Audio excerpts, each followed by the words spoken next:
আচ্ছা, এটা হলো সেই রেড পালমার গাছ চলে এসছে আমার কাছে, আমাদের সেই বিখ্যাত আম্রকুঞ্জ নার্সারি থেকে। কিন্তু এই রেড পালমার বলে আমরা যেটা জানি, এটা একটা ইনফরমেশন আপনাদের দিচ্ছি, অনেকেই যেটা আপনারা কিনছেন এখানে বা বাংলাদেশের ভিডিওতেও আপনারা দেখছেন, এগুলো কিন্তু অরিজিনাল রেড পালমার নয়। রেড পালমার বলে যেটা চালানো হচ্ছে না মানে বলতে তারা জানেন না বলেই বলছেন, সেটা কিন্তু অ্যাকচুয়ালি টমি অ্যাটকিন্স, আমেরিকান ভ্যারাইটি টমি অ্যাটকিন্স, এবং সেটাকেই তারা রেড পালমার বলে চালাচ্ছেন। এটা কিন্তু আসলে রেড পালমার নয়, আসল রেড পালমার কিন্তু ইসরায়েলি ভ্যারাইটি। তো এটা আমি অনেক কষ্ট করে তাদের কাছ থেকে আনিয়েছি।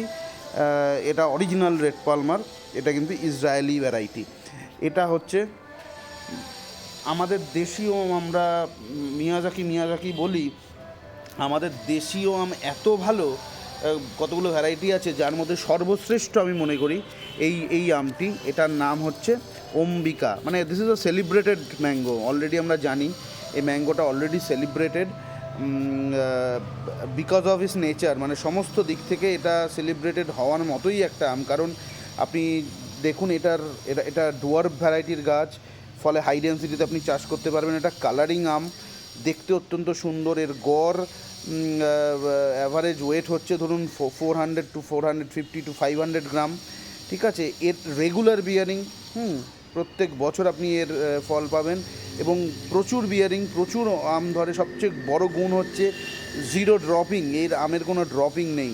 তার থেকে আরও বড় মানে ভালো প্রপার্টি হচ্ছে এটা এক্সপোর্ট কোয়ালিটির আম। আপনি আফটার হারভেস্টিং আপনি একে প্রায় 3 সপ্তাহ, মানে 20 থেকে 22 দিন আপনি এর কিপিং কোয়ালিটি এর এত হাই, 20 থেকে 22 দিন আপনি রেখে দিতে পারেন। ফলে এক্সপোর্ট কোয়ালিটির আম, দেখতে সুন্দর, হাই ডেন্সিটিতে সব চাষ করা সম্ভব। টিএসএস হচ্ছে 22, তার মানে আমরা 21 টিএসএস, মানে ইটস হাইলি সুইট। 22 মানে বুঝতেই পারছেন কত মিষ্টি আম, মিষ্টি স্বাদের অসাধারণ একটা ফ্লেভার আছে এই আমের। সমস্ত দিক থেকে এই আমটা ভালো, প্রচুর ফলন হয়, কালারিং আম, ওয়েট যথেষ্ট ভালো, জিরো ড্রপিং, রেগুলার বেয়ারিং, আর কি চাই। সমস্ত দিক থেকে এই আমটিকে আমি সেরা বলে মনে করি।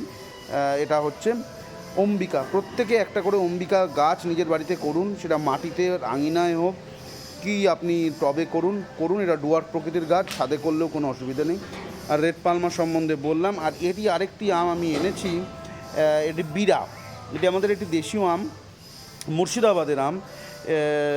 এই আমটি আগে টেস্ট করে নিই, আমি শুনেছি এই আমটির সম্বন্ধে খুবই ভালো একটি আম।